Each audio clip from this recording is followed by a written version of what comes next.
আসসালামু আলাইকুম। আবারও হাজির হয়ে গেলাম খুব সুন্দর একটি নেক ডিজাইন নিয়ে। মূলত আমি এই নেক ডিজাইনগুলো নতুনদের জন্য তৈরি করে থাকি। আশা করছি আপনাদের অনেক ভালো লাগবে এবং অনেক হেল্পফুল হবে। তো দেখুন, প্রথমে আমি এখানে একটি পেপার নিয়ে নিয়েছি। পেপারটাকে দেখুন দুপাটে আমি ভাঁজ করে নিয়েছি। সেম একইভাবে আপনারা ফেস্টিং বা বক্রম নিয়ে নেবেন। তো তারপর দেখুন, আমি বন্ধ সাইড থেকে গলা চড়াটা আমি 2.5 ইঞ্চিতে নিয়ে নিচ্ছি। তারপর গলা লম্বাটা নিব আমি 8 ইঞ্চি পরিমাণ। আপনারা আপনাদের মেজারমেন্ট অনুযায়ী আরেকটু বেশি বা কমও নিতে পারেন। আপনি যতটুকু পরিমাণ গলা চড়া এবং লম্বা দিবেন সেই অনুসারে কিন্তু দাগটা দিয়ে নেবেন। তো দেখুন, খুব সুন্দরভাবে কিন্তু আমি মাপ অনুযায়ী দাগ দিয়ে নিয়েছি। এখন দাগগুলোকে মিলিয়ে দিচ্ছি। হাতের কাছে স্কেল না থাকে দেখুন, আমি ফিতা দিয়ে কিন্তু দাগগুলোকে মিলিয়ে দিচ্ছি। আপনারা স্কেলের সাহায্যেও চাইলে দাগগুলোকে মিলিয়ে দিতে পারেন সমানভাবে। আর হ্যাঁ, যে কোনো গলা তৈরি করার জন্য আপনারা প্রথম আগে বক্সটা তৈরি করে নেবেন গলার লম্বা এবং চড়া অনুযায়ী। তারপর এর উপর থেকে যে কোনো গলা ডিজাইন করতে পারেন। তো এতটুকু হয়ে যাওয়ার পর দেখুন, এই যে নিচ থেকে আমি 1.5 ইঞ্চি পরিমাণ উপরে দাগ দিয়ে নিচ্ছি। এরপরে সেই দাগটা থেকে আবার সামনের দিকে 1.5 ইঞ্চি পরিমাণে দেখুন আমি দাগ দিয়ে নিচ্ছি। এই দাগটা দিয়ে নেওয়ার পর দেখুন, এই যে নিচ পর্যন্ত এখানেও কিন্তু 1.5 ইঞ্চি পরিমাণে হয়েছে। এরপর এই যে দ্বিতীয় চিহ্নটা থেকে কোনাকুনি ভাবে আরেকটি চিহ্ন দিয়ে নিতে হবে 1.5 ইঞ্চি পরিমাণ রেখে।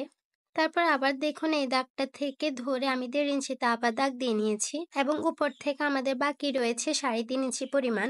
তো আপনাদের বোঝার জন্য আবার বলে দিচ্ছি, প্রথমে এই যে নিচ থেকে 1.5 ইঞ্চিতে দাগ দিবেন, তারপরে সামনে বরাবর আবার 1.5 ইঞ্চিতে, কোনা করে এভাবে 1.5 ইঞ্চিতে, তারপরে পাশে আবার 1.5 ইঞ্চিতে, এভাবে করে প্রথমে বিন্দুগুলো আপনারা দিয়ে নেবেন। এখন এই যে নিচ থেকে এই দাগ পর্যন্ত একটি শেপ দিয়ে নিতে হবে।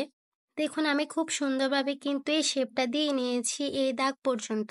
অবশ্যই কিন্তু নিচের এই কোনা জায়গা থেকে শেপটা দেওয়া শুরু করবেন, তাহলে আপনাদের শেপটা ভালো আসবে। এরপরে দেখুন, একটু ভিতরের দিকে নিয়ে সেকেন্ড দাগটার সাথে আমি আরেকটা শেপ দিয়ে নিচ্ছি। একটু বাইরের দিক থেকে গভীর করে কিন্তু শেপটা দিয়ে নিতে হবে। এরপরে হচ্ছে এই দাগটা থেকে থার্ড যে দাগটা আছে সেই দাগেও একটি শেপ দিয়ে নিতে হবে। এই যে দেখুন, বাইরে থেকে একটু গভীরভাবে শেপটা কিন্তু দিয়ে নিচ্ছি আমি। এভাবে 3টা শেপ দিয়ে নেওয়ার পর এখন যে বাকি লম্বা দাগটা আছে সেই দাগটার অপর পাশ থেকে একটি শেপ দিয়ে নিতে হবে। আগে শেপগুলো কিন্তু আমি বাইরে থেকে দিয়েছি, খেয়াল করে দেখেন। এই শেপটা আমি দাগের ভিতর থেকে দিয়ে নিচ্ছি। এই যে দেখুন, উপর থেকে একটু ঘুরিয়ে তারপর আমি এই শেপটা দিয়ে নিচ্ছি। অর্থাৎ উপর থেকে গড়িয়ে আগে যে শেপটা আমি দিয়েছিলাম সে পর্যন্ত এই শেপটাকে টেনে নিতে হবে। তো এতটুকু হয়ে যাওয়ার পর এখন দেখুন, সাইড থেকে আমি ডিজাইন অনুযায়ী 1 ইঞ্চি পরিমাণে দাগ দিয়ে নিচ্ছি। এই দাগটা হচ্ছে আপনারা ফেস্টিং বা বক্রমের কতটুকু পরিমাণ চওড়া রাখবেন সেই হিসাবে দিয়ে নেবেন। অনেকে রাখে 1.5 ইঞ্চি পরিমাণ, অনেকে রাখে 1 ইঞ্চি পরিমাণ। দেখুন, আমি এখানে 1 ইঞ্চি পরিমাণে দাগ দিয়ে নিচ্ছি। আপনারা চাইলে আর একটু বেশি বা কমও নিতে পারেন। তারপরে দেখুন, এই দাগগুলোকে আমি সমানভাবে মিলিয়ে দিচ্ছি। তো দেখুন, আমি কিন্তু খুব সুন্দরভাবে দাগগুলোকে মিলিয়ে দিচ্ছি। অর্থাৎ আমাদের কিন্তু ডিজাইন অনুযায়ী গলার এই ড্রয়িংটা করা কমপ্লিট। এখন এই ড্রয়িং অনুযায়ী গলাটাকে আমি কাটিং করে নিচ্ছি।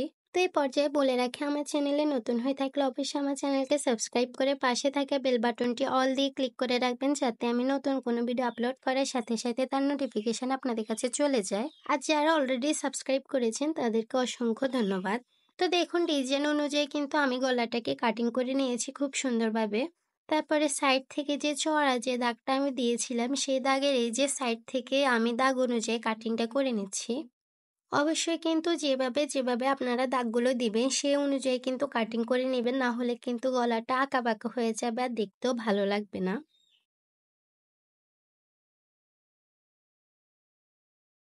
তো এই যে দেখুন, আমার কিন্তু সম্পূর্ণ গলার ডিজাইনটা কাটিং করা একদমই কমপ্লিট। দেখতে পাচ্ছেন খুবই সুন্দর একটা আকর্ষণীয় গলা তৈরি হয়ে গিয়েছে।